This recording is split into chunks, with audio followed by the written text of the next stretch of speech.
la conférence aurait dû être intitulée Quand l'autobiographie rencontre la biographie et l'historiographie. Je vais m'expliquer. En fait, compte,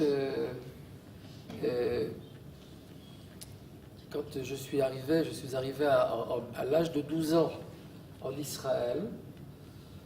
Je ne savais pas exactement ce que j'allais devenir, mais j'ai senti des moments très dramatiques en passant de l'Algérie vers la France et en montant de la France en Israël. Et c'était des tournants, c'était des moments très dramatiques d'une vie personnelle. Et j'ai compris qu'il fallait peut-être un peu mieux comprendre la signification de ces passages, de ces tournants-là. Je sais que quand nous sommes arrivés en France, mon père, Zichrono Livracha, le Rav Michael Sharbit, en 1962, on devait arriver à Baden-Baden, en Allemagne, parce qu'il était aumônier militaire, il était capitaine, et il était aussi dans les scouts. Et il était le gendre du Rav Yosef Rodassia, alors je ne vous dis pas tous les titres qu'il avait, et il a vu son propre beau-père, le Rav Yosef Rodassia, vouloir monter en Israël. Et il est monté 3 semaines avant son décès. Il est arrivé de Lyon, cette fois-ci, de Villeurbanne, c'est-à-dire il est arrivé en 62 en France, à Villeurbanne. Il avait l'habitude de rêver, de se reposer après avoir mangé. Et voilà qu'il se réveille en sursaut, il dit à sa dame, ma grand-mère, Rose Benkia, je dois absolument tout de suite monter en Israël et j'ai peur d'un accident. Et effectivement, mon père et mon oncle, Judas, sont partis tout de suite à Cannes, et je ne sais pas exactement, ils sont arrivés à Cannes, ils se sont occupés des billets, et 2-3 jours plus tard, ils étaient déjà en Israël. Il avait quel âge ? Il avait 83 ans, et il est arrivé à Dimona, et toute la communauté de Dimona l'a acclamé. Il est arrivé à Dimona quand il a dit « Je pensais monter à Jérusalem, mais j'ai été tellement acclamé, avec tellement de gentillesse, alors je resterai avec vous. » Et 3 semaines plus tard, il va décéder. Alors mon oncle, tonton Daniel, Rav Daniel Rodassia, va se poser la question, est-ce que l'inhumer à Jérusalem ou à Dimona? Et en fin de compte, il a décidé de le faire inhumé à Dimona, parce qu'il a décidé, il a dit, je reste avec vous. Et voilà que en l'an 2000 ou 1999, j'ai compris que j'avais eu la chance d'être le petit-fils d'un grand monsieur, et j'ai décidé de créer la Iloula du Rav Yosef Rodassia pendant 18 ans. J'ai organisé cette Iloula, alors il y a des centaines de personnes qui sont venues acclamer le Rav Yosef Rodassia et surtout son empreinte et son impact qu'il a eu sur le judaïsme d'Algérie et de Constantine en l'occurrence, et aussi de Tunisie et de tout le Maghreb. Et parce que c'était un homme qui était surtout versé dans l'éducation juive, mais il était très très sioniste, il pensait qu'à ce jour-là de monter en Israël. Et il a réalisé ce moment-là. Alors, mon père, en arrivant à Cannes, alors, on devait arriver à Baden-Baden, mais ma mère, elle a dit « Ad Cannes ». Elle a dit « Baden-Baden, Ad Cannes », comme ça s'explique en hébreu et en français. Elle a refusé, elle a fait un veto catégorique, et on est arrivé en fait à Cannes, et on était dans la rivière, la Riviera, etc. C'était bon, j'étais à la Croisette, mon père monte sur l'estrade de la Rabbanout, on vient l'introniser. Il y a le grand rabbin Kaplan, Jacob Kaplan, et sa femme Fanny Kaplan qui viennent, Et mon père monte sur l'estrade et il leur dit, Moray Verabotai, merci du rôle que je vais jouer. Et sachez que mon intention, c'est de monter en Israël, en Eretz Israël. Alors, le grand rabbin Jacob Kaplan était un petit peu suffoqué. Et vous savez, à l'habitude des grands rabbins, ils envoient leurs femmes. Alors, Fanny Kaplan est venue vers mon père et lui dit, mais écoutez, monsieur, on vous intronise ici, mais vous parlez d'Israël, c'est un petit peu un sabotage quelque part. Alors, il lui dit, écoutez, je vais faire le maximum, mais c'est mon intention et d'ailleurs c'est mon objectif. Et effectivement, 8 ans et demi plus tard, en mars, le 17 mars 1970, mon père a organisé toute la Aliyah, et voilà, et on lui dit, qu'est-ce que vous allez faire en Israël, monsieur le rabbin? Il dit, écoutez, si j'aurais une fonction de rabbin, matov ou madame. Mais si ça ne marche pas, je monterai une épicerie. Et si ça ne marche pas, je balayerai les rues d'Eretz Israël. Et il était sincère. Et d'ailleurs, pour lui, il était clair et net qu'il monte en Israël. Et d'ailleurs, 2 semaines avant, on reçoit un télégramme de la part de l'agence juive, un télégramme que nous allons connaître 20 ans plus tard, parce que mon père reçoit un télégramme, reporté Aliyah, et problème de logement et problème de travail. Alors le Rav Michael Sharvit, Adolphe Sharvit, comme ça il s'appelait en français, ni plus ni moins. Il paraît que le nom Adolphe était très populaire dans les années 20. Et on lui dit, il s'appelait Lama dans les scouts, il s'appelait Lama, comme Manitou s'appelait Manitou, et on lui dit Lama, on lui dit, alors on lui a dit à l'agence juive qu'il y a des problèmes de travail, reportés par rapport aux problèmes de travail et de domicile. Alors mon père a plié le télégramme, il l'a mis dans sa poche, on a su que dalle sur ce télégramme-là, que 20 ans plus tard, on l'a découvert. Et il nous a dit, effectivement, on a eu des problèmes mais il a dit, il a persévéré, on est arrivé au Merkaz Klita de Kfar Chabad. On est arrivé là-bas, on est d'ailleurs on était les premiers locataires du centre d'intégration à Kfar Chabad. Et ma mère se rappelle très bon les 6 premiers mois de notre Aliyah de façon formidable. Et pendant ces 6 mois-là, 8 enfants que forme notre famille étaient ici déjà en Israël. Chacun trouvait sa place. Et pendant 6 mois, mon père n'avait pas de travail. Il allait et venait vers Natania. Et c'est Baruch Hashem grâce à M. Alfonso Sabar, sur lequel j'ai écrit un bouquin plus tard, que vous connaissez certainement. Il a trouvé du travail, il est devenu rabbin du nord de Natania, avec 10 synagogues, responsabilité de 10 synagogues, dont 2-3 spécialement. Et voilà que il a dit dans son cœur, quand on lui a dit, monsieur le rabbin, quand vous voulez, vous revenez en France.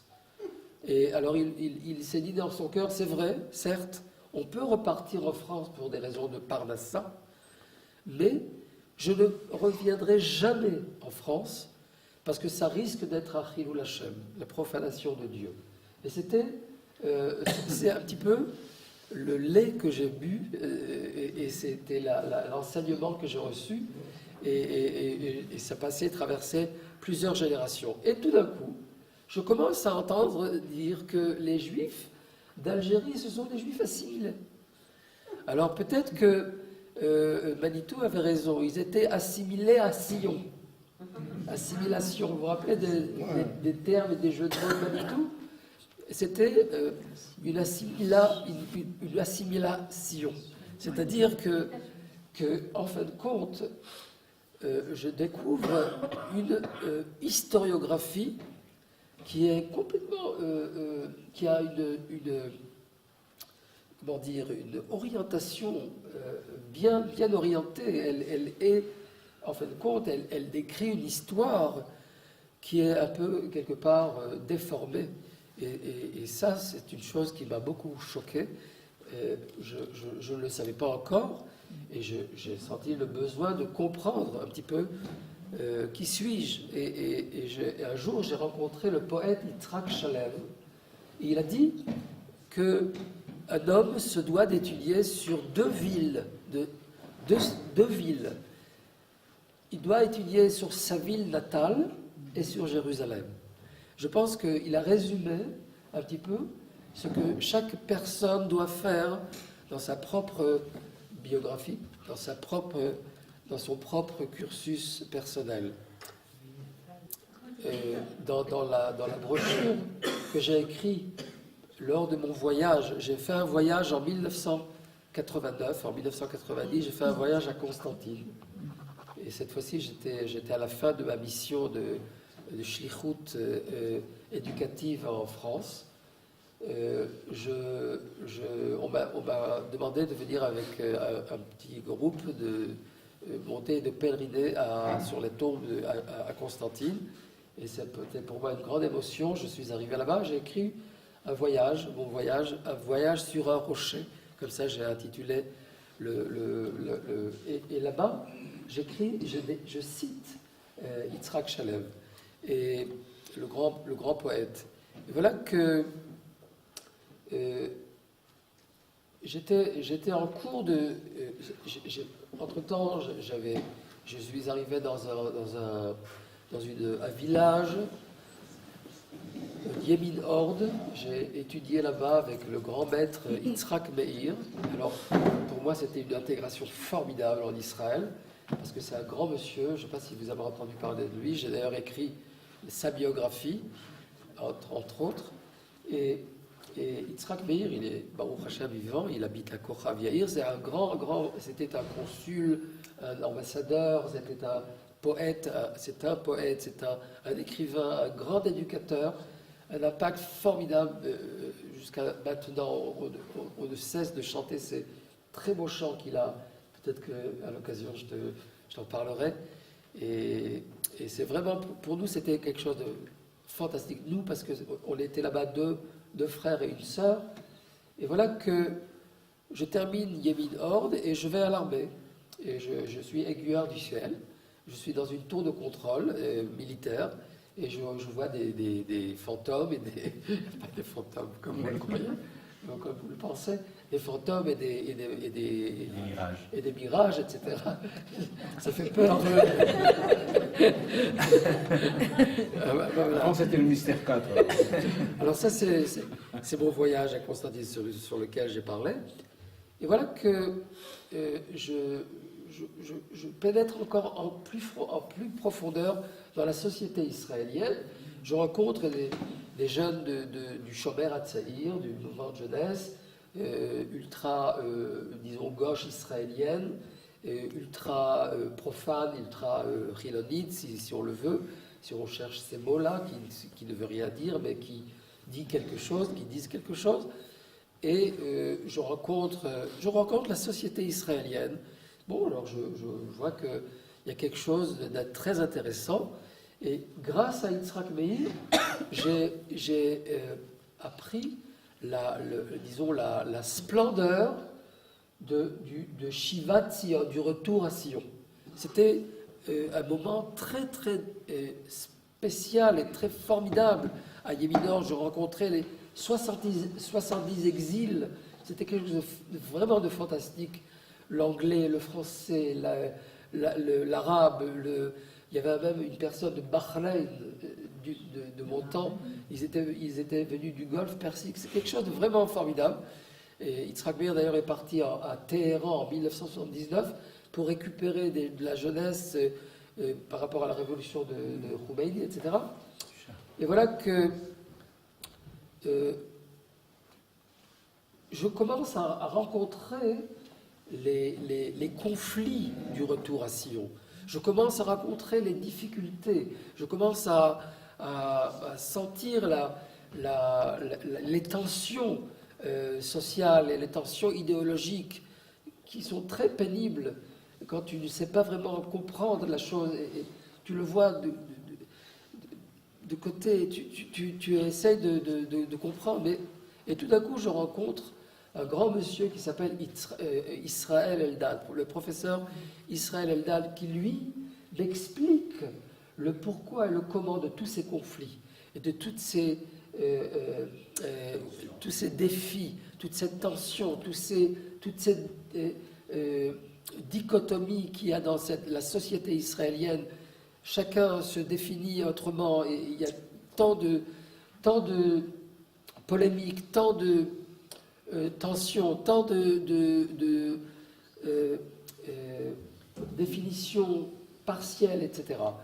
Et je m'inscris à l'université hébraïque. Et voilà que je commence à étudier histoire générale, histoire juive et relations internationales.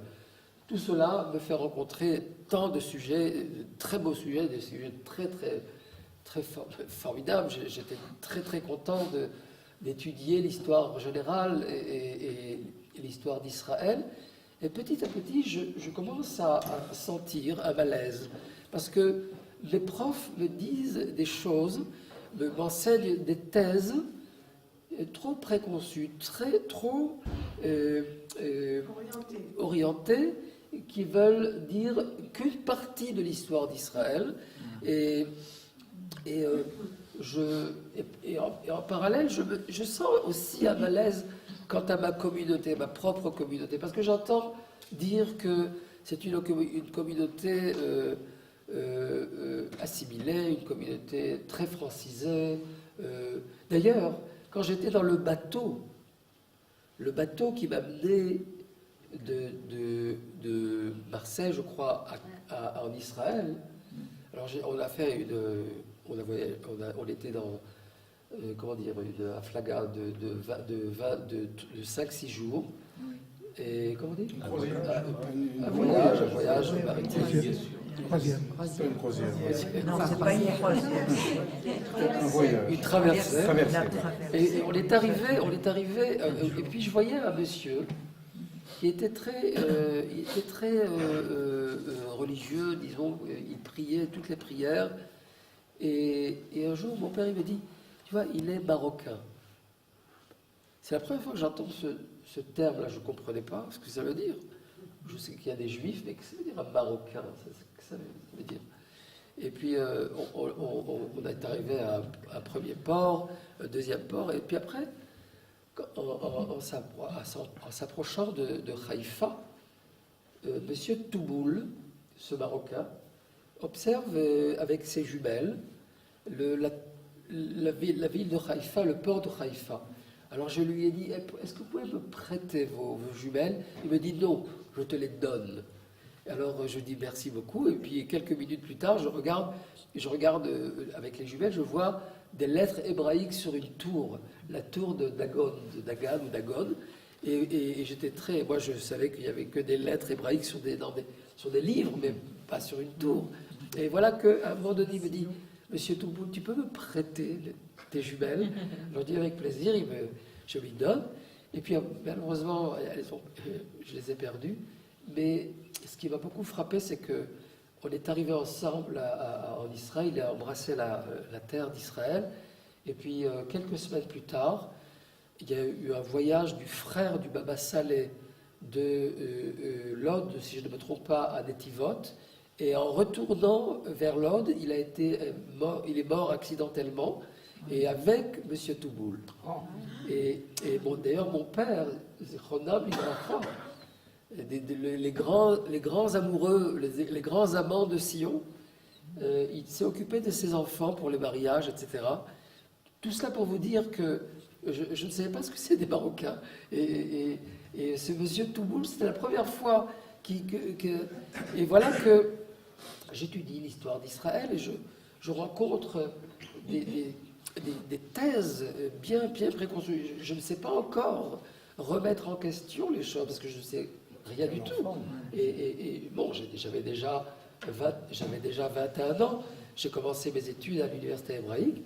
Et j'étudie, j'absorbe. Et puis tout d'un coup, je commence à feuilleter la Haggadah de Pessah de mon grand-père, qui est d'ailleurs son dernier ouvrage.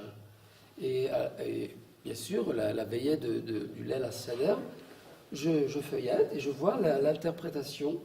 Mon grand-père a écrit en judéo-arabe, a beaucoup traduit en judéo-arabe, a écrit en français et en hébreu. Il a écrit pas mal de commentaires, etc.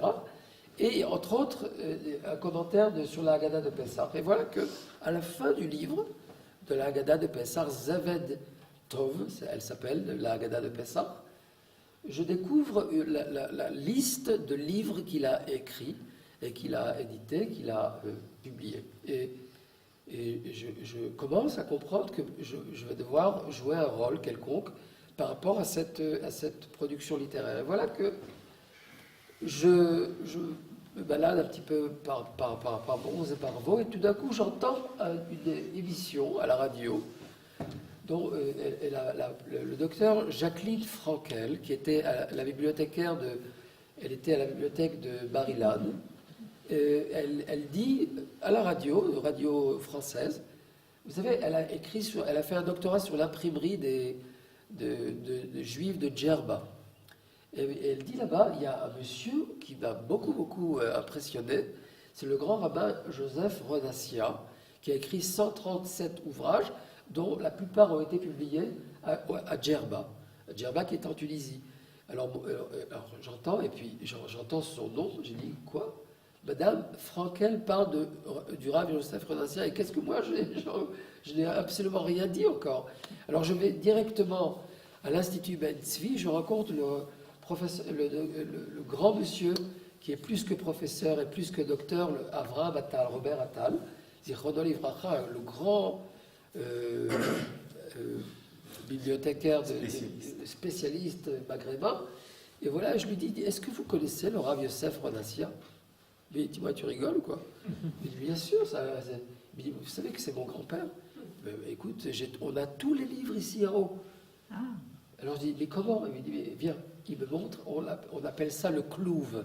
Comment on dit un clouve ? La cage. C'est une cage où il y a tous les livres précieux. Alors il me montre, voilà, tu vois, tous les livres se trouvent là. Je dis, mais comment c'est arrivé là ? Il s'avère que le Rav Yosef Rodassia a envoyé plusieurs livres en Eretz Israël au président Yitzhak Ben Tzvi, qui était lui-même un historien, un chercheur.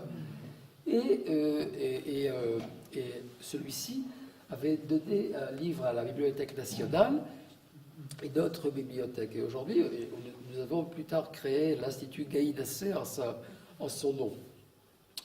Et alors là, j'ai compris qu'il fallait que je fasse quelque chose. Et j'ai dit à mon directeur de thèse de la maîtrise, je ferai tout. Je ne ferai rien que un travail qui tourne autour du Rav Yosef Rodassia. Il m'a dit, écoute, si c'est comme ça, écrit sur l'éducation juive en Algérie. Et j'ai commencé à explorer ce terme, ce sujet. Et voilà que je découvre quelque chose qui va beaucoup m'impressionner, et qu'il y a des rabbinim très importants, pas seulement le Rav Yosef Rodassia. Et tous ces rabbinim-là ont une production littéraire et rabbinique, et petit à petit, je commence à découvrir qu'il y a une lignée de rabbinim, de dizaines de rabbinim en Algérie, dans cette Algérie qui est considérée comme assimilée. Et cette lignée de rabbinim vont produire une production littéraire incommensurable, très très importante. Et quel était la Anachat Yesod, l'axiome de base. Comment tu dis ? L'axiome de base, mais Manitou il disait autrement, oui. J'ai oublié le mot. Quelle était l'hypothèse de travail ? Comment tu dis ? Ok. C'est que j'ai demandé à monsieur Attal, est-ce qu'il y aurait des rabbinim qui auraient écrit des responsa pendant l'époque française? Alors il lui dit, écoute, normalement non. Pourquoi? Parce que, étant donné que l'autonomie juive va être abolie à partir de 1830, quand la France va arriver, en 1841, elle est complètement abolie. En 1845, ça devient des consistoires. En 1870, on devient des Français par rapport au décret Crémieux. Alors, la jurisprudence française va devenir la base de la vie juive, des Juifs d'Algérie en terre française. Et voilà que, apparemment, si on vit selon la jurisprudence française, alors des responsables hébraïques, des Sheelot et Tchouvot, et des livres commentés en hébreu, ça ne devrait pas exister, ça ne devrait pas se développer. Et voilà que le Rav Yosef Renassia va démentir, va contrecarrer cette hypothèse-là. Parce que, alors je me suis posé la question, est-ce que le Rav Yosef Renassia, c'est le Yotzei Midakla chez Balei Lamed Alaklal, c'est-à-dire c'est l'exception qui confirme la règle, ou est-ce le sommet d'un iceberg que nous connaissons, dont nous ne connaissions pas les profondeurs de cet iceberg? Et vous comprenez la problématique que je vais entamer, et petit à petit, je découvre que malgré l'abolition de l'autonomie juive 2 fois millénaire en terre d'Algérie, malgré que l'autorité, la samchout, comment on dit, le Mekor HaSamchout, vous savez que, étant donné que durant l'Empire ottoman, vous savez que l'Algérie était sous la tutelle de l'Empire ottoman depuis 1535 jusqu'en... Je vais tout de suite m'expliquer. Entre 1535 et 1830, c'est l'Empire ottoman qui gérait l'Algérie et la Tunisie et la Libye et l'Égypte. Et chacun des pays va devenir sous le protectorat français, sous le protectorat anglais, etc. Et voilà que et la France va conquérir l'Algérie. Ça ne va pas être un protectorat, ça va être un territoire français à part entière. De 1830 jusqu'en 1870, ça va être un territoire militaire. Et en 1870, ça devient un territoire français civil. Et un département de France. 3 départements. D'accord. Les 3 départements, je pourrais dire même 4, parce qu'il y avait le Bzab, etc. Bon, c'est pas grave. On ne va pas rentrer maintenant dans les détails. Voilà que cette autonomie juive va être abolie et les rabbinim vont perdre toute prérogative juridique. C'est-à-dire que les rabbinim ne vont plus avoir aucune prérogative, d'autant plus que la France va dominer, et à ce moment-là, la jurisprudence française va dominer, et vont venir des rabbinim, des grands rabbins français de l'Alsace-Lorraine, dont le Rav Haguenau, le Rav Eisenbet, etc., et le Rav Friedman et bien d'autres. Et l'élite rabbinique authentique, autochtone, va complètement disparaître de la circulation apparemment. Il s'avère qu'elle était là, souterraine, et elle faisait un travail de fond. Et comment? Elle a commencé à tisser des relations avec l'Empire ottoman, avec les rabbinim, l'Empire ottoman, du Maghreb et surtout d'Eretz Israël. Il va avoir une liaison extraordinaire avec Eretz Israël. Tout d'un coup, je découvre des dizaines et des dizaines de responsables et je vois devant moi une nouvelle histoire. Tout d'un coup, les Juifs d'Algérie francisés, dont la France a eu un impact extraordinaire sur les Juifs d'Algérie, eh bien, souterrainement, il y avait une autre histoire méconnue que je découvre au fur et à mesure que je...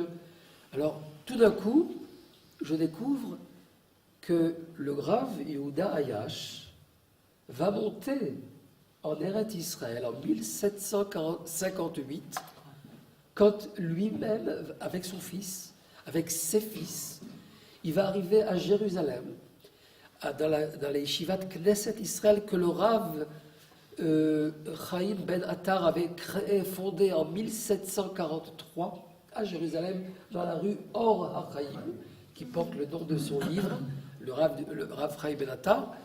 Il va s'installer dans la vieille ville et il va décéder très très vite après son aliyah. Il va devenir le Rosh Yeshivat Knesset Israël. D'ailleurs, il y a eu énormément de problèmes que je décris dans mes ouvrages en Algérie par rapport à l'autonomie juive qui subissait des coups graves en Algérie. Et voilà que son fils va devenir en 1807 le Rav Yaakov Moshe Ayash, un de ses fils. Le Rav Yaakov Moshe Ayash va devenir le grand rabbin d'Israël, le Rishon LeZion, un des Rishonim LeZion. D'ailleurs, le premier. Non, c'est pas le premier. Le premier était au XVIIe siècle. C'est le Rav Galanti, le Rav Moshe Galanti, le Magen, ce qu'on appelle le Magen. Et d'ailleurs, l'historiographie a beaucoup de discussions autour de cela. Le professeur Jacob Barnaï croirait que peut-être, c'est ce que moi je présume, c'est que le Rav Yaakov Moshe Ayash, et lui, était le premier Rishon LeZion du XIXe siècle.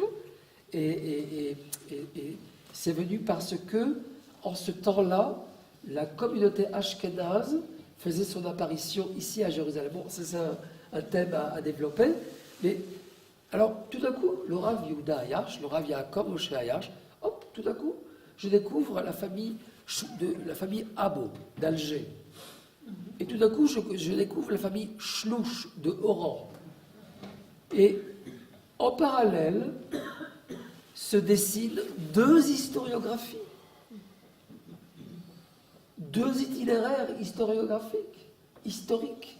L'un, un judaïsme qui s'identifie énormément avec la France, à juste raison, et d'autre part, un itinéraire d'un judaïsme qui s'identifie avec la tradition.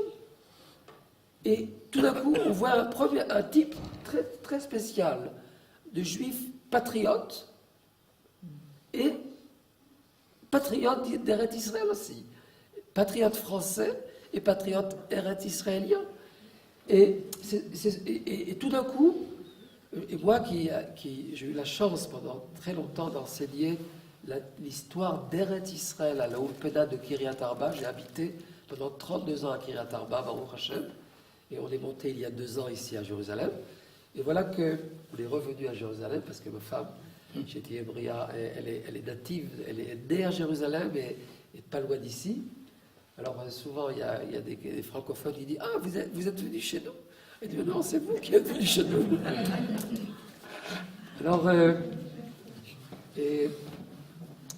Alors, ces deux itinéraires-là me fascinent parce qu'il y a deux histoires. Mais en fin de compte, c'est une histoire. Et ça va expliquer beaucoup de choses. Par exemple, ça va expliquer pourquoi, en 1962, vous n'allez pas croire, En 1962, il y a 11% de Juifs qui montent en Eretz Israël, 15 000, sur les 130 et quelques, 135. Les 89% vont partir en France. Alors vous connaissez le débat classique, ah, les Juifs d'Algérie assimilés, qui ont préféré la France, au point où Moshe Charet, qui était Premier ministre et ministre des Affaires étrangères, qui va devenir plus tard le chef de l'agence juive, va proposer en 1963 un procès contre, bien sûr, un procès public, un procès idéologique, un procès virtuel, mais il va une centaine de personnes qui vont venir à ce fameux procès en 1963, ils vont blâmer les Juifs d'Algérie. Comment vous, Juifs de terre d'islam, vous êtes venus à un taux de Aliyah tellement petit, et tandis que les autres Juifs d'Égypte et de tous les pays d'islam sont arrivés en grande majorité ici en Israël. Et alors, André Chouraki et d'autres, Émile Touati, vont dire la chose suivante, et Chemouilly vont dire la chose suivante. Vous n'avez rien compris.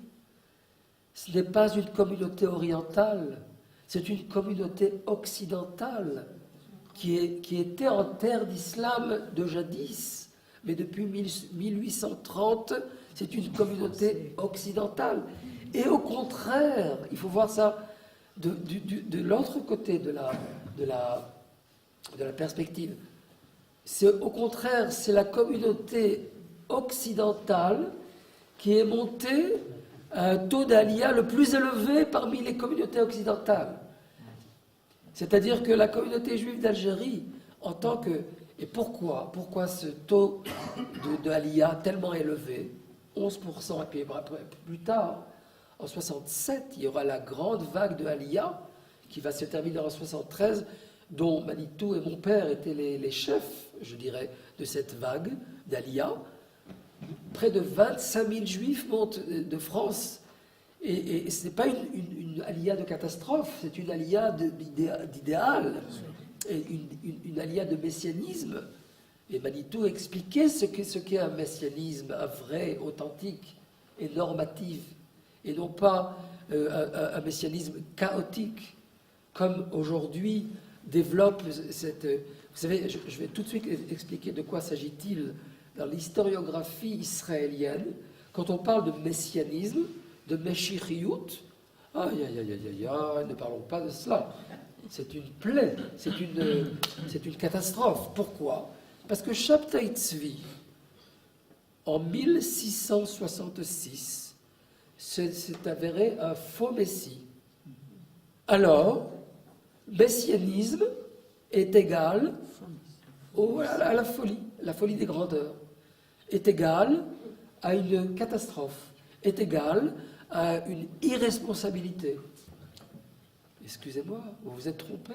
Vous n'avez pas commencé vraiment là où il fallait commencer. Il fallait commencer au XVIe siècle, pas au XVIIe siècle. Devant vous, au XVIe siècle, vous voyez comment fonctionne un messianisme authentique et normatif. Comment il fonctionne? Il y a l'expulsion d'Espagne, et puis petit à petit, une grande aliyah de près de 10 000 personnes, et c'est immense pour le XVIe siècle. Et il y a plusieurs initiatives de créer une Sanhédrine, de codifier un Shulchan Aruch qui a un concept messianique. Il y a Madame Donna Gracia Mendes qui organise la Hitiyashvut. Il y a Don Yosef Nassi, son neveu, qui lui s'occupe de cela. Il y a David Areouveni et Shlomo Molcho qui veulent conquérir la terre d'Israël avec le biais de l'empire romain sacré, Charles Quint, etc. Et voilà que c'est ça, c'est de cela qu'il s'agit. Et chez les Juifs du monde séfarade, quand le sionisme va naître au XIXe siècle, le Rav Yaakov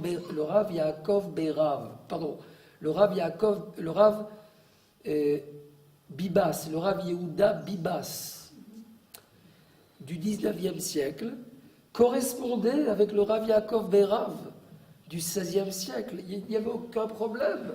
Il y avait une communion d'idées. Ça allait de pair. Le sionisme du XIXe siècle et du XXe siècle va de pair avec le sionisme premier du XVIe siècle. Tandis que ce qui s'est passé dans le monde ashkénaze, le traumatisme de Shabtai Tzvi va faire en sorte que on ne veut pas entendre parler de ce messianisme. À partir du XVIIe siècle, ne parlez pas de messianisme. Et d'ailleurs, dès qu'on parle d'un messianisme, tac, mitnagdim. Le monde de... Qu'est-ce que c'est les mitnagdim, les misnogdim dans le monde ashkénaze? C'est l'antithèse, c'est la hantise de la chassidoute qui, elle, préconise le messianisme, qui reparle de la flamme messianique. Et alors, le Gaon de Vilna dit non. Et ce qui est intéressant, c'est que les élèves du Gaon de Vilna, eux, vont être motivés à monter. Mais c'est lui qui les a poussés. C'est lui qui les a poussés, mais... et d'ailleurs, c'est un peu paradoxal ce que je dis, là, mais c'est encore une fois le Yotzei min haklal sheba lelamed al haklal. C'est-à-dire que le Rav, le Gaon de Vilna et ses élèves, et le Rav Kook et ses élèves, c'est l'exception qui confirme la règle. Pourquoi? Parce que quand ils ont été choqués, ils ont été déçus, et quand il y a eu une crise, surtout en 1840, alors tout le monde du Gaon de Vilna devient des Haredim. Parce que vous savez qu'ils avaient devant leur ils voyaient en l'année 1840, selon le Zohar, une année clé, qui à partir de laquelle, en 1840, Beshnat Tor, Niftachim Sha'arei Chochma.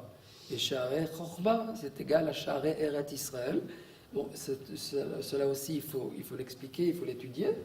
Et pour eux, l'année 1840 est une année tellement importante, très importante. Et voilà que, à leurs yeux, en 1840, rien ne se passe. Mais ils se sont trompés, parce qu'il y avait énormément de choses qui évoluaient en Eretz Israël en 1840 et plus tard. Et voilà que la crise les a tellement bouleversés que quelques élèves du Gaon de Vilna vont se convertir au christianisme.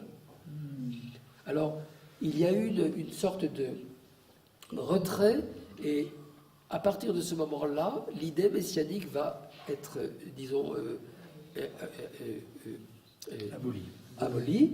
Et plus tard, le Rav Kook va reprendre et va... C'est-à-dire qu'en terre d'Ashkenaz, pour devenir sioniste, il fallait être chiloni. Il fallait être dans une nouvelle norme, certainement pas religieuse. Tandis que dans le monde séfarade, tu n'avais pas besoin de devenir anti-religieux ou non-religieux pour être sioniste. Et le Rav Moshe Khalfon va tout de suite dire que, oui, le sionisme est un mouvement kasher, c'est un messianisme kasher. Et c'est exactement ce que Manitou va expliquer dans ses cours, quand il va expliquer le misped du Rav Kook à Herzl. Vous savez que quand Herzl et le Rav Kook, je vais tout de suite vous donner la parole, excusez-moi, quand le Rav Kook il était monté en Israël à Kafred Beiyar en 1904. Kafred Beiyar, ni plus ni moins. Je vais vous dire que 81 ans plus tard, je vais me marier au Kafret Beiyar, au pied de Me'arat HaMachpelah. Bon, ça c'est pour la petite... Alors, le Rav Kook monte au Kafret Beiyar, le 28 Iyar, Yom Yerushalayim. Bien avant Yom Yerushalayim, il monte en Israël, et 1 mois et demi plus tard, le Kaf Tammuz va décéder Herzl. Et on lui demande au Rav Kook de faire un espède à Herzl. Il ne dit mot sur Herzl, il ne parle que de Mashiach ben Yosef et Mashiach ben David. Il explique le comment et le pourquoi de cette tension qu'il y a entre le Mashiach ben Yosef et le Mashiach ben David, et il insinue de façon claire et évidente que le sionisme et que Herzl est égal Mashiach ben Yosef. Et cela aussi, il faut l'expliquer. Or, dans le monde séfarade, il n'y avait pas cette problématique.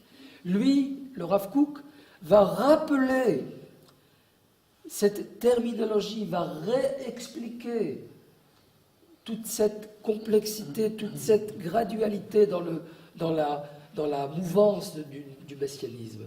Tandis que, et c'est ce que va expliquer plus tard aussi Manitou, j'ai un chapitre sur lequel je parle de la Shoah et de la Tkouma, de la Shoah et de la résurrection de l'État d'Israël et de la nation d'Israël.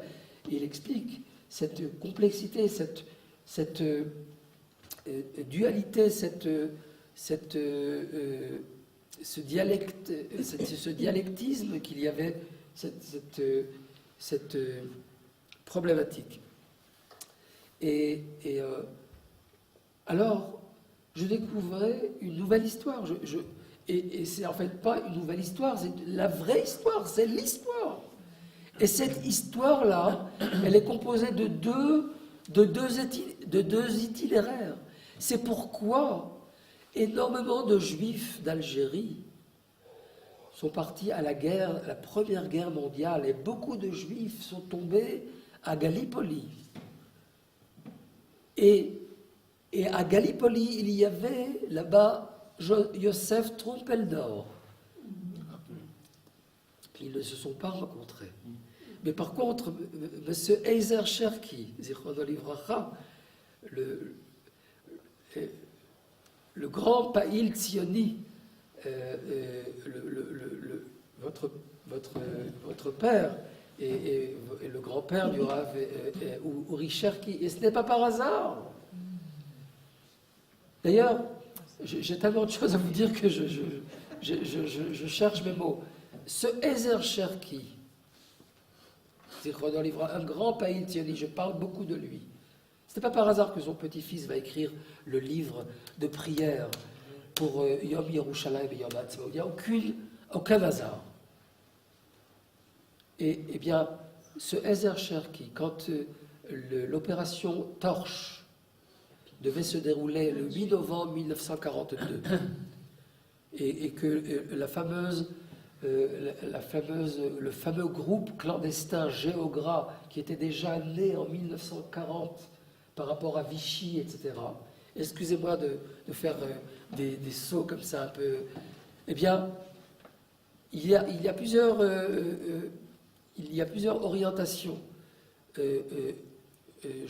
José Aboulker, lui, va être très français.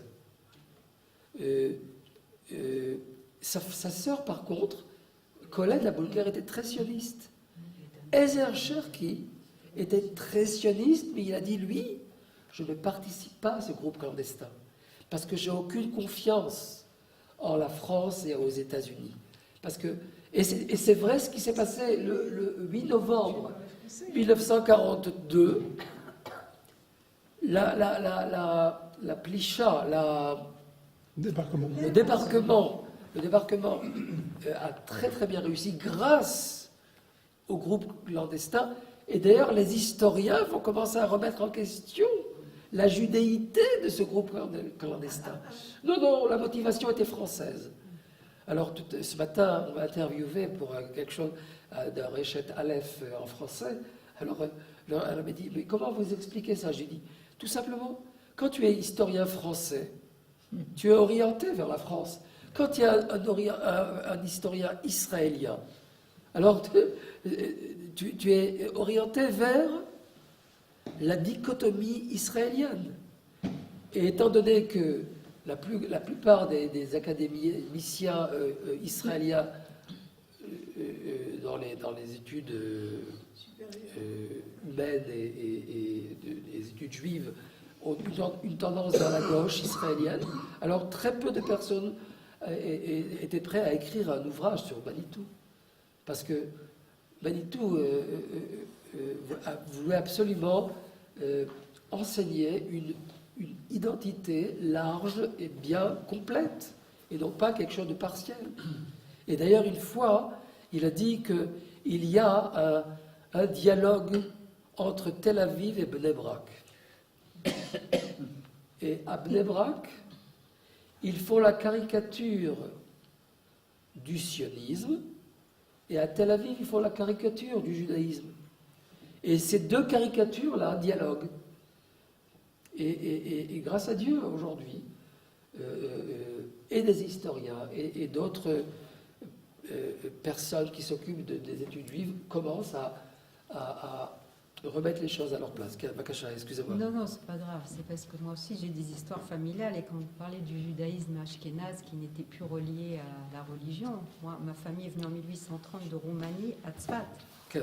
Et ils avaient un rapport très précis avec le rabbin. Et Bien sûr. c'était pas Non, du- la première aliyah, ce que l'historiographie Ils sont venus avec sioniste leur rabbin. israélienne parle de la première aliyah en 1882. Non, moi je parle de 1830. Ah, ok. Je parle des premiers. Alors, bien sûr. C'était Alors, des c'est juifs évident. ashkénazes qui Bien sont sûr. venus de Roumanie. Oui, Mais ils sont venus avec le rabbin.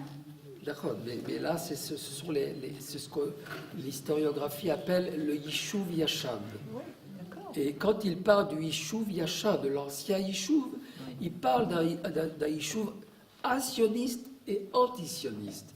Tandis que quand moi je parle du Yishuv Yashan séfarade, eh bien, premièrement, je déplore le terme Yashan, parce que c'est faux.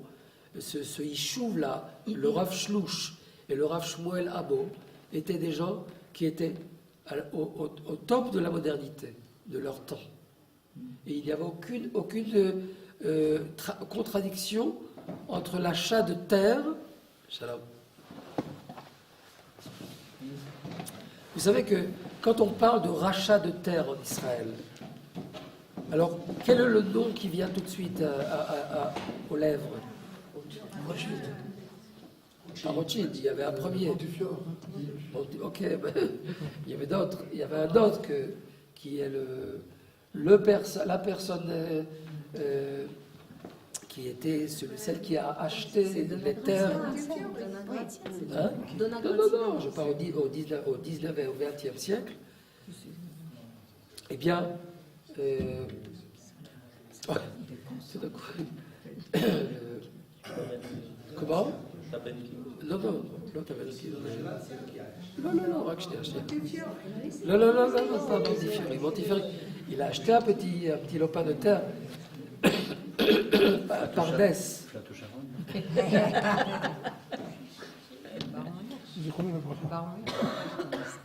Je vais tout de suite.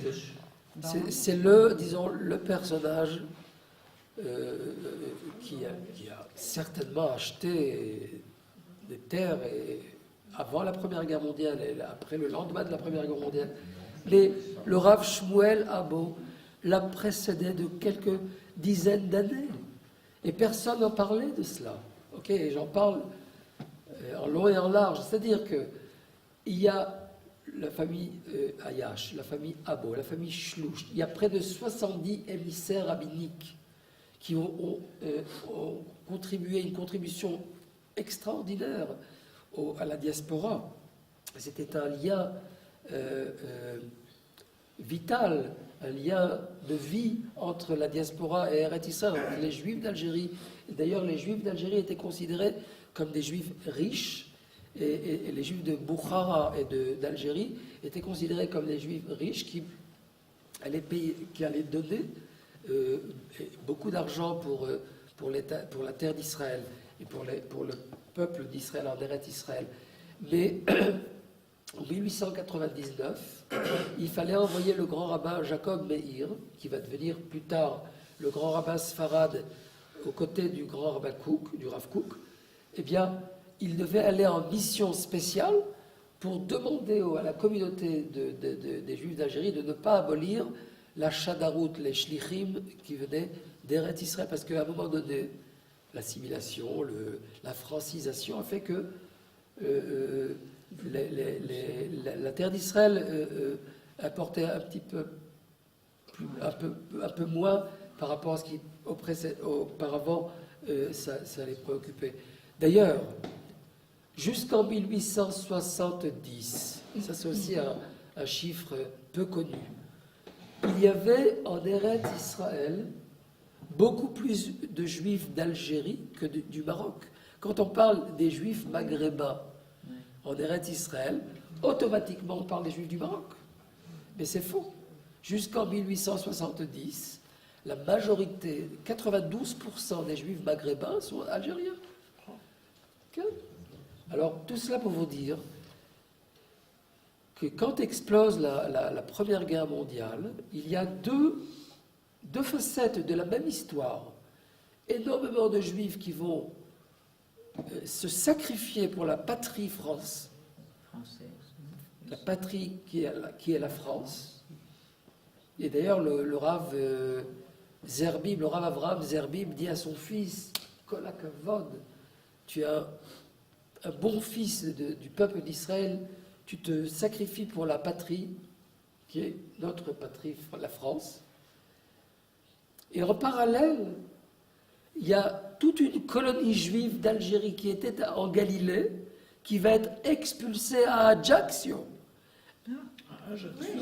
Ni plus ni moins, en Corse. Et ils vont vivre là-bas pendant... D'ailleurs, la famille Amo, il y a une famille, il y a la dynastie de Tzfat et il y a la dynastie de Ajaccio, de Corse.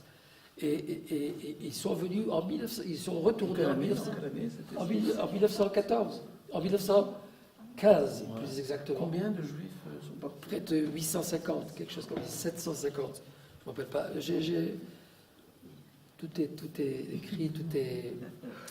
Et tout cela pour vous dire que il s'agit là d'un judaïsme qui était moderne et traditionnaliste, et était lié au profane et était lié au sacré.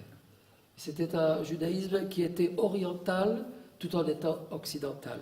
Et c'est la raison pour laquelle en 1962 et en 1967, il y a une grande aliyah, et une aliyah messianique, ce n'est pas une aliyah de catastrophe, ce n'est pas une aliyah qui cherche un refuge en Eretz Israël, c'est une aliyah très idéaliste. Et d'ailleurs, comme je l'ai dit la dernière fois, en 1980-85, la aliyah idéaliste s'estompe. À partir des années 80 et quelques, je crois que les Juifs en France sont imprégnés d'un autre judaïsme, un judaïsme haredi. Je suppose qu'il vient du Rav qui était à la tête du judaïsme français. Et cela fait en sorte que les Juifs d'Algérie aujourd'hui montent en Israël, les Juifs d'Afrique du Nord, les Juifs de France qui sont d'origine nord-africaine, ils montent en Israël, mais il manque cette flamme-là, cet idéalisme qui a habité les Juifs d'Algérie dans les années 70 et 80. Et je crois que c'est à nous de le réanimer, cette flamme-là. Et je crois que, à la lueur de l'histoire personnelle que j'ai eu la chance de vivre, quand je voyais mon père monter en Israël malgré tout, avec 8 enfants, c'est pas évident. Pas du tout évident. Et Baruch Hashem, toute la famille est ici en Israël. Et les petits-fils et les arrière-petits-fils. Et tout cela pour dire que c'est de cela qu'il s'agit. À nous je crois que le judaïsme francophone a un rôle très important à jouer de nos jours. C'est celui de de dire qu'on peut être un homme, une femme, un juif traditionnaliste et moderne. Vous savez que la société israélienne est très dichotomique. Tu es o ou. O. Alors la fameuse blague de Manitou, qu'est-ce qu'il est préférable d'être un juif laïque en Israël ou un juif religieux en Chutz Laaretz? Alors il a dit, on ne peut pas être normal. Qu'est-ce que c'est cette chose-là? Et c'est pourquoi j'ai décidé d'écrire la biographie de Manitou. Pour moi, pendant 10 ans, j'ai écrit cette biographie. Et c'était pour moi un grand Limud Torah et un grand Shibush Talmidei Chachamim, parce que c'était vraiment quelque chose de très très vivant. D'ailleurs, j'ai consacré le livre à mon père, qui était un très bon ami à Manitou. Les deux étaient dans les scouts, et les deux étaient aumôniers militaires, les deux étaient rabbinim. Chacun a choisi, a orienté ses actions et ses activités de façon différente.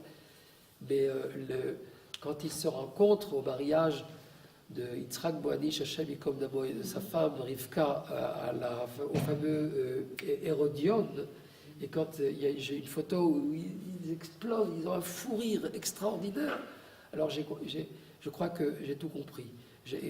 Effectivement, ils ont fait ce qu'il fallait faire. Il fallait monter en Israël et insuffler l'union et rassembler toutes les forces qui existent dans ce peuple-là. Aujourd'hui, il faut savoir, je l'ai dit aussi la dernière fois pour la rencontre sur la Aliyah, sachez qu'en Israël, on aime beaucoup la Aliyah, mais on n'aime pas tellement les Olim. Alors, bon, je rigole un petit peu, mais j'ironise un petit peu, mais sachez que ce n'est pas évident. Les Israéliens, les élites dominantes ici ne vont pas faciliter la tâche aux Olim. Il faut le savoir, ça. Et il faut savoir qu'il faut se battre. Et il faut avoir un idéal, il faut sauter à l'eau. Quand on entend des personnes qui disent mais il faut faire un voyage d'études, et ils vont venir et ils sont indécis, ils n'ont aucune intention de monter en Israël, eh bien leur aliyah ne se fera pas, ou elle se fera peut-être, mais elle sera dans des conditions tellement problématiques et tellement... Tandis que quand tu sautes à l'eau, tu nages. Et plus que ça, tu contribues. Quand le grand rabbin Chazan, est monté en Israël, on lui a proposé le titre de grand rabbin des prisons de la police. Il a dit, sachez que je n'ai pas du tout l'intention d'être celui qui donne la cacheroute. Je donnerai la cacheroute. Mais c'est pas de cela que j'ai l'intention de faire. J'ai l'intention de travailler.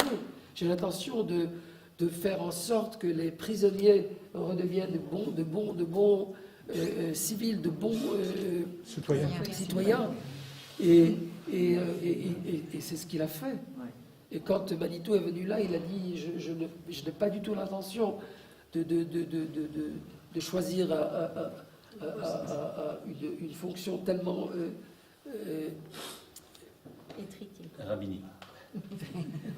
Mais plutôt enseigner, et son enseignement est révolutionnaire.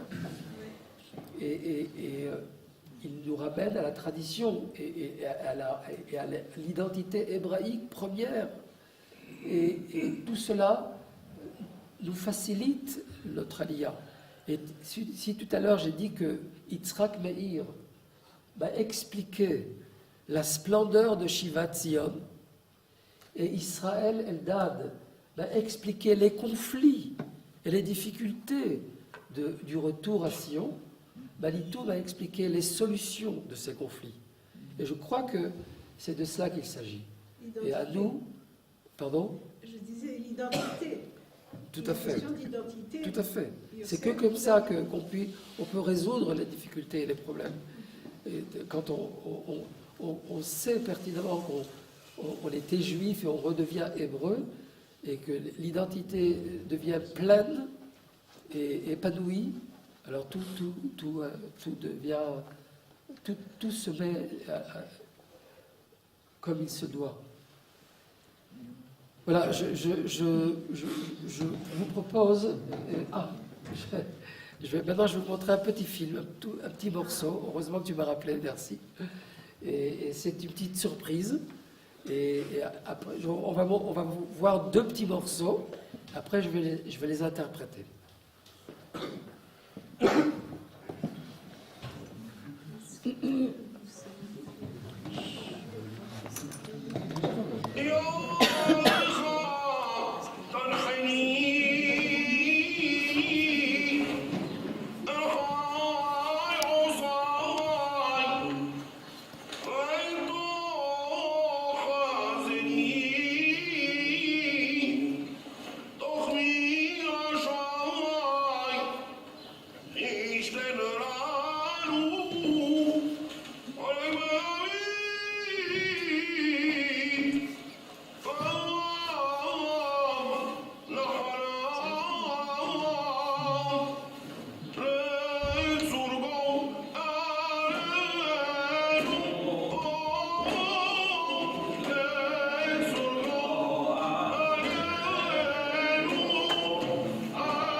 Regardez, ce monsieur-là, il s'appelle dans le film Ashriel Bouzaglo.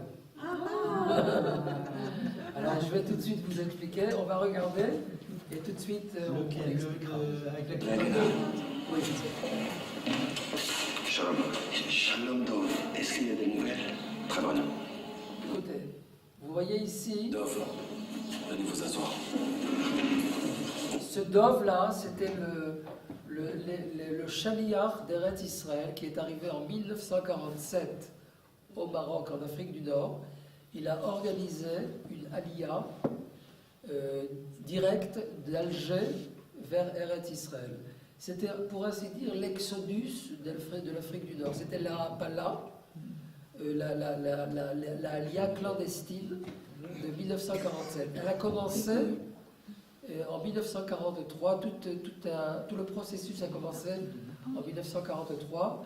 Ce fameux Ephraim Ben Chaim était souvent chez Eizer Cherki, Zichronav Ivracha, et il a organisé en 1947 3 bateaux qui sont partis directement d'Alger, c'est-à-dire, oui, mais les olives sont venus du Maroc via Oujda. Ils sont passés directement en Algérie et à Alger, plus exactement Ténès, ils sont arrivés en Eretz Israël. Et voilà, regardez ce fameux Dov, il s'agit de Ephraim Ben Chaim. C'est un film qui a été effectué par Chaim Bouzaglo, le fils de Ashriel Bouzaglo, le nom qui porte que la rue de la synagogue est Ashriel Bouzaglo. Et c'est-à-dire que ce film-là est lié à la lia clandestine de l'Afrique du Nord et une alia directe Alger-Israël. 2 bateaux, Yehuda Alevi,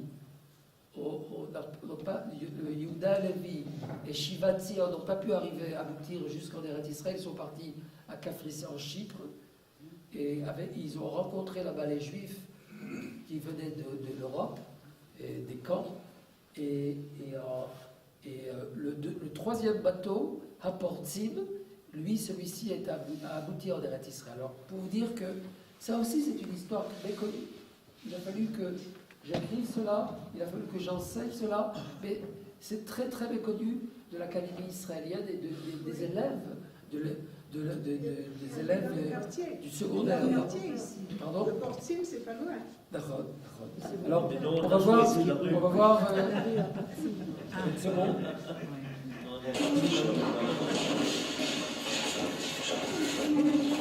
celui-là, il est juif.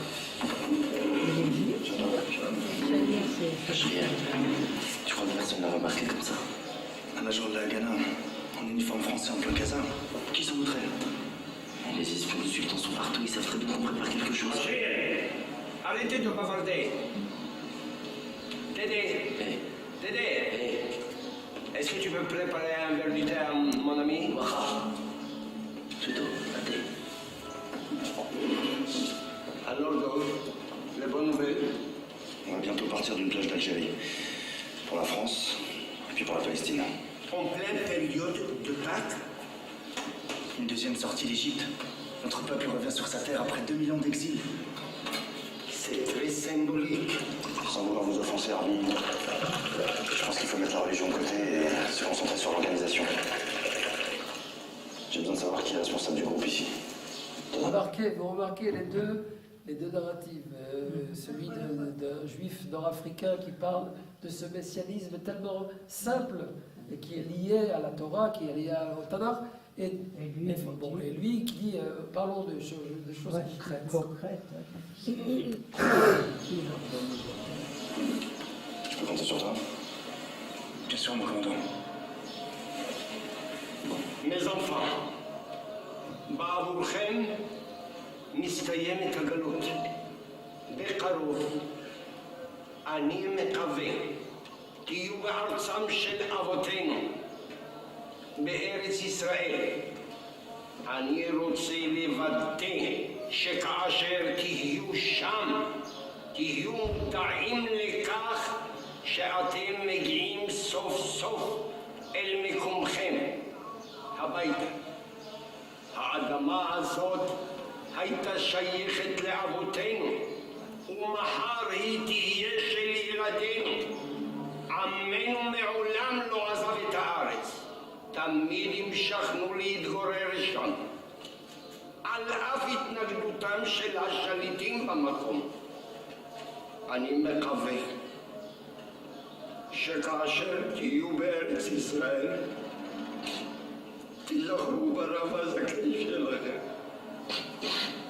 adieu mes enfants.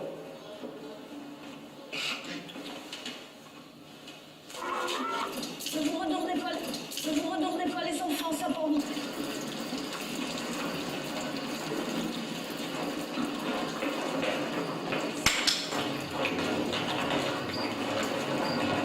Vous voyez maintenant toute l'organisation de cette fameuse Aliyah. Près de 1050 juifs sont montés dans ces 3 bateaux là en question, pour vous dire que c'est quelque chose de très important. Et tout s'est organisé en Algérie. Et à partir de ce moment-là, ils sont arrivés du Maroc et de Tunisie, ils sont arrivés à Ténès, Alger, Israël, directement. Maintenant, je vais vous montrer un moment très... il s'appelle l'Ichiot Bechadash. On peut le trouver, ce film? Je ne sais pas s'il est possible de le trouver maintenant, mais ce film-là, il a été projeté pendant les quelques semaines de la fête du Yom HaAtzmaut, il y a quelques années, je crois, il y a 10 ans, si je ne me trompe pas. J'ai demandé la permission à Chaim Bouzaglo, le fils de Ashriel Bouzaglo, de recevoir au moins 2 chapitres, et je les montre à mes élèves. Je crois que c'est très, très, très authentique et très, très émouvant. Je vais vous montrer le moment où on donne le nom de Rabbi Yehuda Halevi en pleine mer.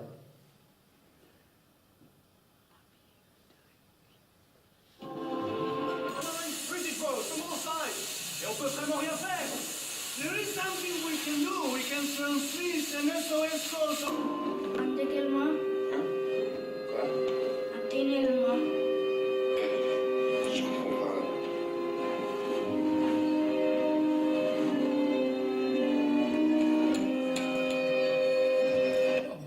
Au large de la mer Méditerranée, ils ont octroyé le nom du premier bateau qui partait d'Algérie vers Eretz Israël avec près de 450 Ma'apilim le nom de Yehuda Halevi, le grand poète d'Espagne, qui est monté en Eretz Israël en 1141 et a été assassiné ici à Jérusalem. Et ce n'est pas seulement une légende, c'est quelque chose de véridique et vérifié par le professeur Yosef Yahalom, qui a prouvé, qui a confirmé la fameuse légende de l'assassinat de Rabbi Yehuda Halevi, le grand poète d'Espagne.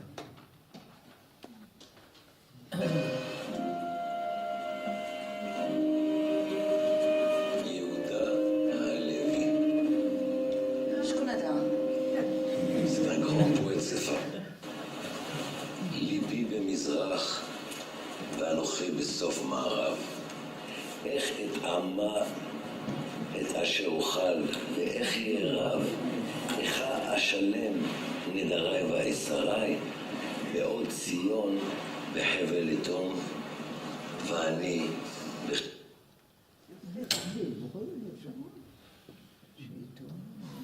בחבל ערב. Ces vers, je me les répéterai jusqu'à la terre promise. C'est magnifique. Ah, je peux vous en réciter plein d'autres. Vous comprenez l'hébreu? Non, là. راسي الله يرحمه كنت يعرف أنا مدن في المولو. Vous êtes veuve? Oui, Malheureusement, moi aussi. c'est ma fille. Voilà, pour vous dire que Il y a eu des Chinois sur voilà, on va se contenter de cela. Et pour vous dire que cette épopée-là est une épopée méconnue. Et la Ha'apala, et l'activité clandestine du Mossad. Vous savez que le Mossad a envoyé en 1950, à partir de 1954, il y a eu toute une réflexion nouvelle de ce qui se passe en Afrique du Nord.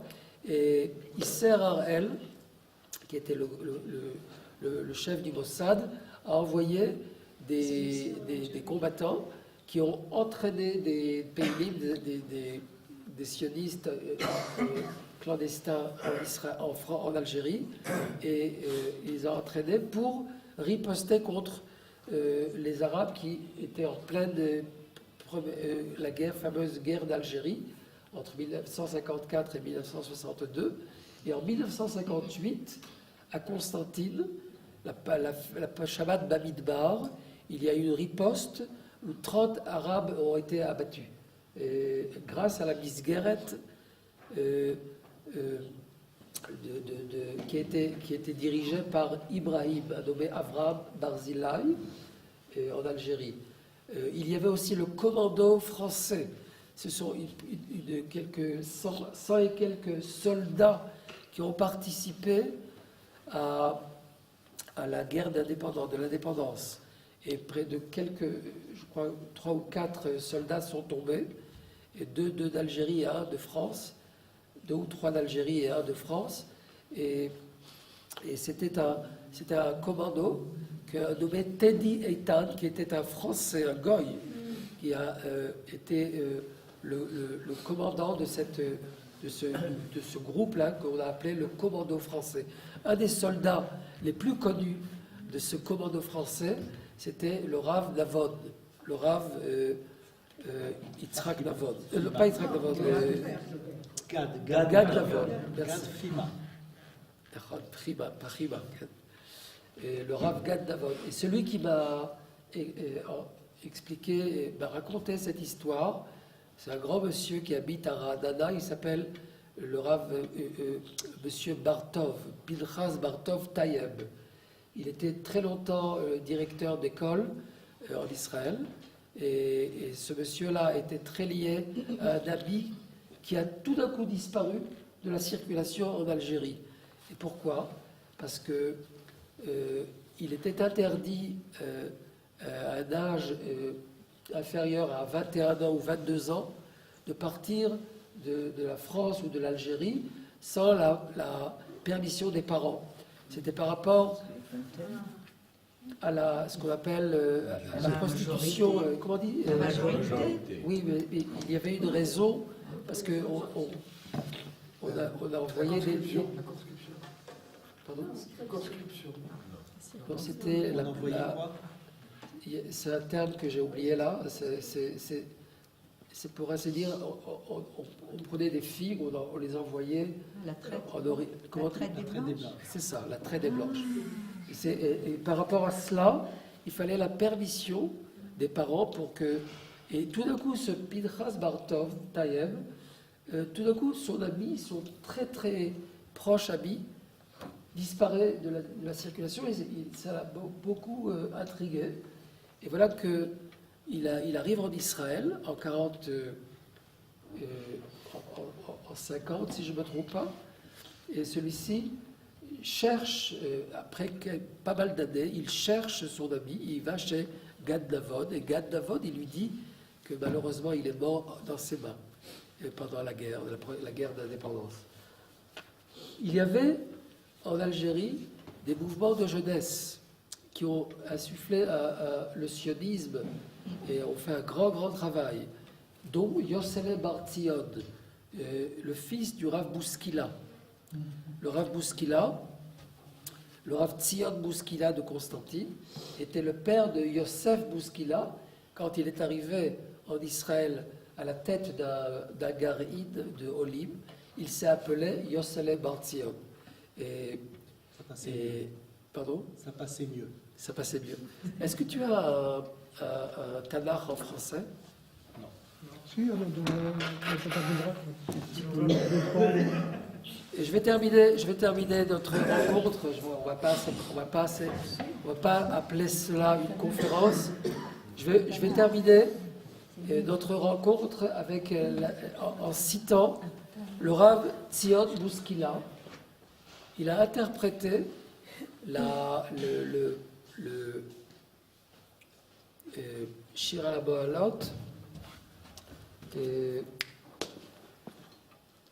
Comment il s'est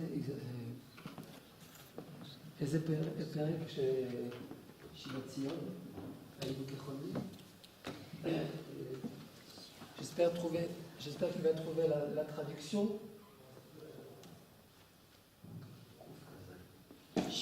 Shir HaBaalot Beshuv Hashem et Shivat Zion. C'est un rabbin constantinois qui va nous expliquer comment lire ce texte-là. Vous connaissez certainement le chapitre 126, Shir HaBaalot, Beshuv Hashem et Shivat Zion, Hayinu Kecholvim. Quand j'étais en mission éducative du Bnei Akiva, j'étais pendant 2 ans avec ma chère femme, Michal. On était entre les années 88-90. Et je rencontre Yossele Bar Tzion. Il avait 60 ans et j'en avais 30. Aujourd'hui, il a 90 ans, 91 ans. Jamais ton âge. Hein?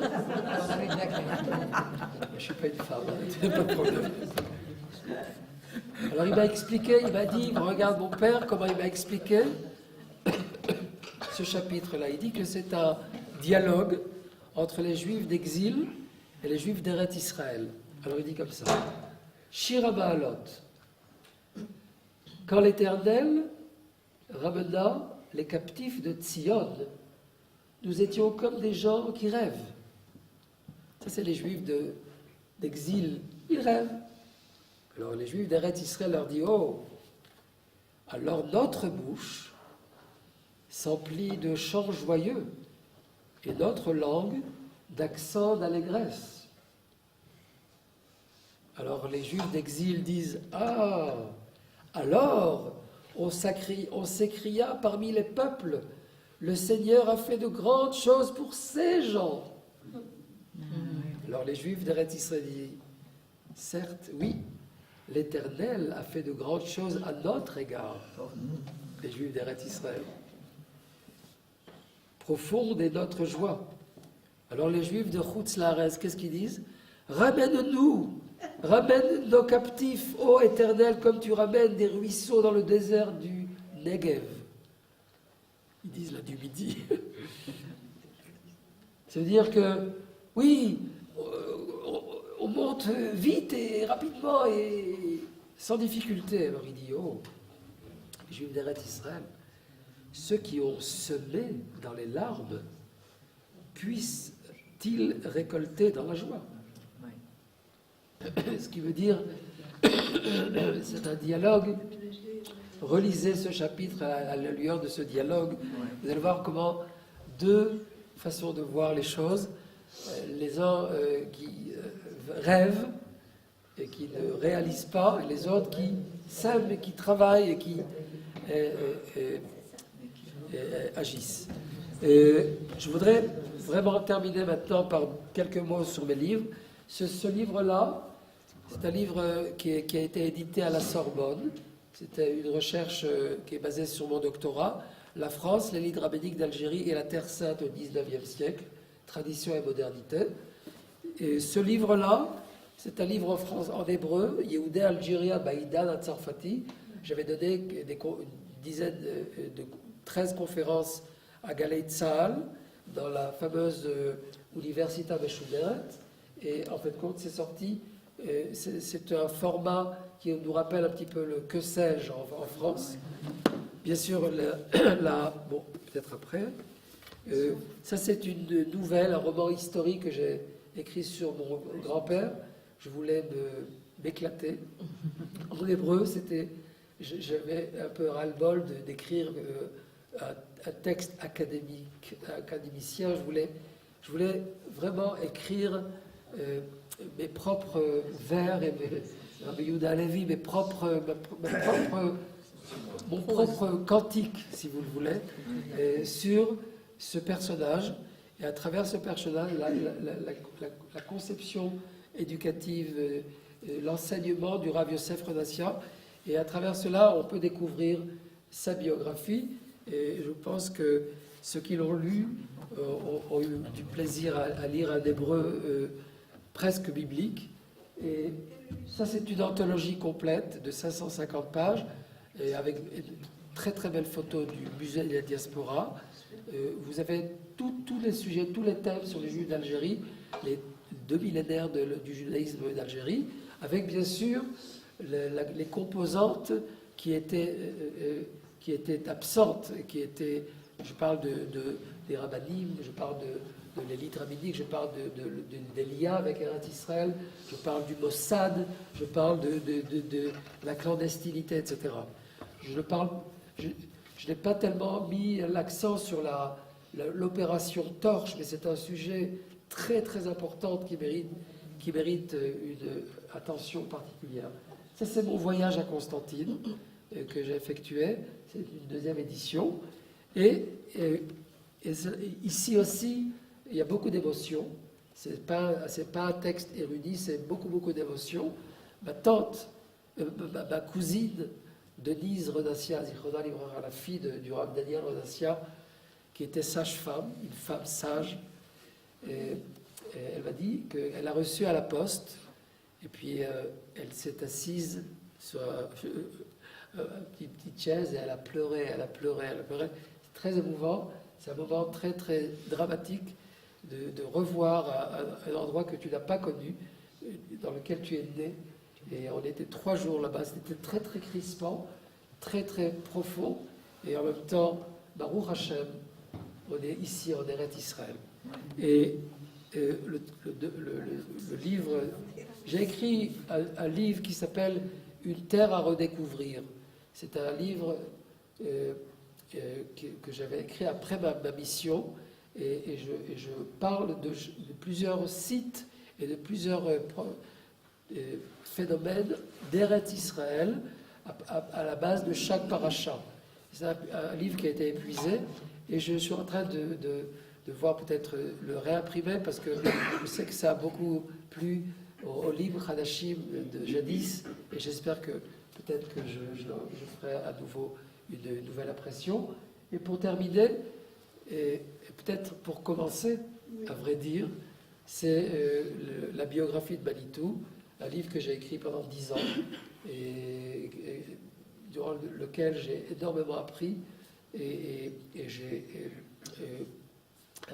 inséré toutes les thèses que j'ai apprises tout au long des 30 années de recherche que j'ai effectué pendant ces 30 années. Mais je me vois avant tout un éducateur. J'ai eu la chance d'éduquer et je continue la noble tâche qu'avaient effectuée mon grand-père et mon père et ma mère aussi, certainement. J'ai beaucoup de choses à dire sur ma mère. Peut-être que je risque de l'envoyer, alors je préfère ne pas parler d'elle. Et voilà que là vraiment, vous pouvez contempler une vie tellement formidable d'événements et une vie qui a abouti très très loin et qui peut, Bezrat Hashem aussi, influencer une nouvelle génération pour aussi aboutir très très loin.